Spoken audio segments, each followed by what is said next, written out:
Dealing with people. Many years ago, a senior executive of the then Standard Oil Company made a wrong decision that cost the company more than $2 million. John D. Rockefeller was then running the company.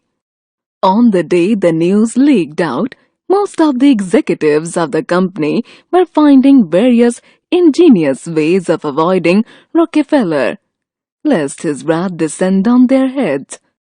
There was one exception.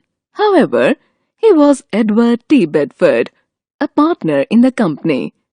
Bedford was scheduled to see Rockefeller that day, and he kept the appointment, even though he was prepared to listen a long harangue against the man who made the error in judgment.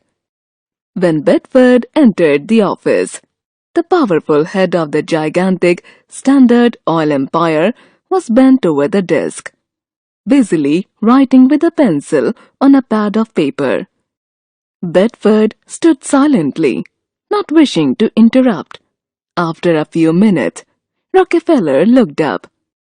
"Oh, it's you, Bedford," he said calmly. "I suppose you have heard about our loss." Bedford said that he had. "I've been thinking it over," Mr. Rockefeller said, "and before I asked the man to discuss the matter, I've been making some notes." Bedford later told the story this way. Across the top of the page was written, "Points in favor of Mr."